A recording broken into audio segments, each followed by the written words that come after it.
on se retrouve pour cette nouvelle vidéo astuce cosplay sur les différents types de mousse. Dans cette vidéo, je vais vous parler du coup des principaux types de mousse que vous pouvez trouver dans le cosplay et qui vont vous permettre de faire des armures. Il existe bien entendu énormément de mousses différentes, mais je vais essayer de prendre les principales pour que vous puissiez avoir une idée un peu de ce que vous pouvez utiliser et comment. Pour illustrer mes propos, j'ai donc réalisé deux pièces d'armure différentes qui sont ici, voilà. Et je me suis filmée en train de les réaliser pour vous montrer un peu comment utiliser les différents types de mousse. On commence tout de suite avec le premier type de mousse qui est donc mon type de mousse préféré. Il s'agit de la mousse EVA qui signifie éthylène vinyle acétate.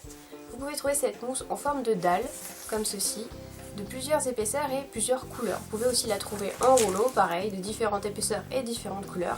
Ça dépend où vous l'achetez. Si vous voulez, moi je vous mettrai dans la description où je me fournis pour que vous puissiez un peu avoir une idée du prix. En tout cas, il s'agit de la mousse la plus dense et la plus solide pour vos pièces d'armure et je vous montre tout de suite en image comment vous pouvez l'utiliser. On commence donc par prendre notre mousse pour la couper et créer la base de notre brassière. On va la chauffer avec le décapeur thermique pour pouvoir la courber ensuite. Vous pouvez ensuite créer des rebords à votre pièce d'armure en utilisant de la colle chaude et en collant une bande de mousse EVA. Ça vous donne donc un rebord assez épais. Bien sûr, si le bord est trop épais, vous pouvez coller une mousse plus fine dessus.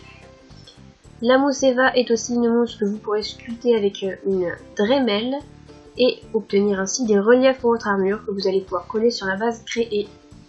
Vous pouvez aussi entailler votre mousse avec un cutter pour donner des marques de combat et la manger. Non, ça c'est pas vrai, ne la mangez pas, c'était une blague. On continue avec le deuxième type de mousse qui va donc être la Créa Mousse ou Craft Foam en anglais. Donc moi je l'ai acheté sous forme de rouleau, comme vous pouvez le voir.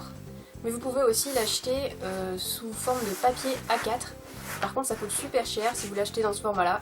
Moi je me rappelle qu'au départ quand j'avais commencé, j'avais acheté la Créa Mousse uniquement en A4 et ça me coûtait 10 € les 10 feuilles.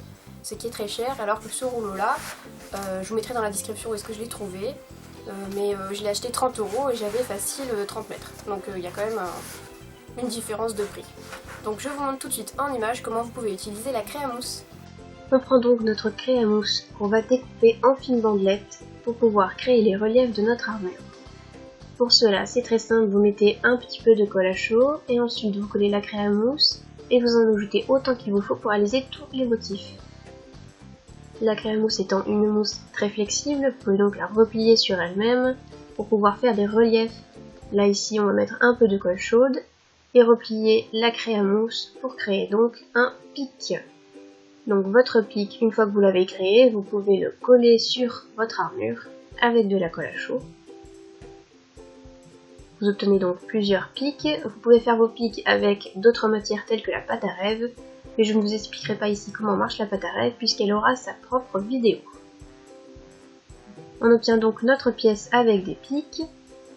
Si bien sûr pour vous la pièce est trop épaisse, vous pouvez recommencer avec une mousse EVA plus fine, répéter toutes les étapes, chauffer, courber, décorer selon le style de votre armure. Nos deux pièces sont donc terminées, vous voyez bien la différence de style et d'épaisseur entre les pièces. Quand vous avez fini, recouvrez donc de colle à bois ou de plastidip, minimum 2 couches sur chaque pièce. Vous pouvez aussi recouvrir avec un chat, mais je ne pense pas que ça lui plaira. Vous pouvez utiliser la Créa Mousse aussi en couture pour rembourrer des tissus et les rendre plus solides. Je vous montre tout de suite un exemple avec du simili-cuir pour réaliser une brassière. Avec la Créa Mousse, vous pouvez donc rembourrer un tissu ou même faire des pièces d'armure plus souples. Pour cela, il vous suffit de coller la Créa Mousse avec de la colle néoprène sur un tissu choisi. Et ensuite, vous pouvez recourber pour obtenir une brassière. Vous pouvez donc réaliser une brassière de 3 manières différentes selon les matériaux. Voilà pour la Créa Mousse. Bien sûr, si vous trouvez d'autres idées pour utiliser la Créa Mousse, sachez que je ne vais pas vous les montrer dans cette vidéo parce que ça vous mettrait beaucoup trop de temps. Mais vous pouvez vraiment utiliser ça dans beaucoup de contextes. Évitez simplement de l'utiliser en base pour vos armures car vous risquez simplement d'avoir des armures qui cassent en convention. Le troisième type de mousse que vous allez pouvoir trouver, ça va être la mousse Plastazote. Alors cette mousse, c'est probablement la mousse que vous allez pouvoir trouver un peu partout, notamment en fait dans les magasins de sport. Parce qu'en fait c'est avec ça que sont fabriqués les tapis de gym que vous pouvez utiliser. Alors par exemple je vous montre un tapis de gym typique qui est celui-ci. Alors voilà, par exemple ça c'est un exemple de mousse Plastazote que je vous déconseille d'utiliser car en fait elle est beaucoup trop poreuse et beaucoup trop fragile. C'est généralement celle qu'on commence tous à acheter quand on fait du cosplay et on se remarque après que c'est pas forcément la meilleure. Donc comment la reconnaître? Tout simplement, je vous montre de plus près. Elle a un aspect pointilleux et elle est très poreuse. Donc voilà, ça vous évitez d'acheter. Achetez plutôt en fait du plastazote plus solide. Alors je vous montre, voilà, je les ai ici. Voilà, ça existe aussi en dalle, comme ça. Donc vous avez toujours cet aspect un peu poreux. Par contre la différence c'est que c'est bien plus solide. Voilà, on a du mal à le courber.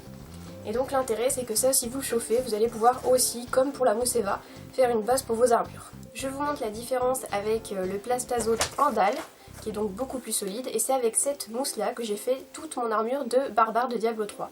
Donc vous voyez par exemple, cette pièce là a été faite avec le plastazote. Donc je vous montre l'envers avec la fourrure qui est collée ici, mais c'est nettement plus solide, vous voyez qu'il n'y a pas de déformation de la matière, alors que je l'ai mis au moins 7 fois. On termine enfin avec le dernier type de mousse qui est peut-être le moins connu, mais un type de mousse qui est vraiment super pratique pour faire des armes. Il s'agit de la mousse polyuréthane, qui est en fait un polystyrène très dense, qui s'achète en fait dans les magasins de bricolage en extérieur, par exemple je pense à Decathlon. Et voilà, ça se trouve en fait en très grande plaque pour l'isolation des bâtiments. Et vous pouvez trouver aussi en plusieurs épaisseurs. Voilà, ça par exemple c'est une épaisseur d'à peu près 60 mm. Donc en fait avec ça, vous pouvez tailler votre mousse et réaliser des armes telles que des fusils ou même des épées. Je vous montre tout de suite un exemple avec les whips que j'avais réalisés lors de la fabrication de l'épée de ma barbare. La première étape consiste à prendre votre mousse polystyrène et de dessiner votre épée dessus. En deuxième étape, vous prenez un cutter et vous découpez tout autour de la forme que vous venez de tracer. En troisième étape, avec un papier à poncer, vous sculptez la matière jusqu'à obtenir une forme d'épée qui vous convient. Et enfin, vous couvrez de colle à bois. Là, ce sera à peu près 5 couches pour la mousse polystyrène et vous pourrez passer à la peinture. Je vous mets donc dans la description les liens vers toutes les mousses que je viens de vous montrer pour que vous puissiez du coup choisir en fonction de votre armure la mousse qui va convenir le mieux. Alors comment choisir? Le conseil principal que je peux vous donner, c'est tout simplement d'observer bien l'image de référence de votre cosplay et du coup de vous dire est-ce que l'armure est plutôt épaisse, est-ce que l'armure est plutôt fine, et du coup d'adapter avec la mousse qui du coup conviendra le mieux pour cette armure. Cette vidéo est maintenant terminée, je vous remercie de l'avoir regardée et je vous dis à très vite dans une prochaine vidéo où je vous expliquerai comment transformer justement les pièces d'armure qu'on a fabriquées ensemble en pièces d'armure à effet métallisé. Donc je vous dis à très vite si vous voulez savoir un peu comment faire un effet métal sur vos armures. J'espère que cette vidéo vous aura servi et je vous fais plein de bisous jusque là. Bye bye!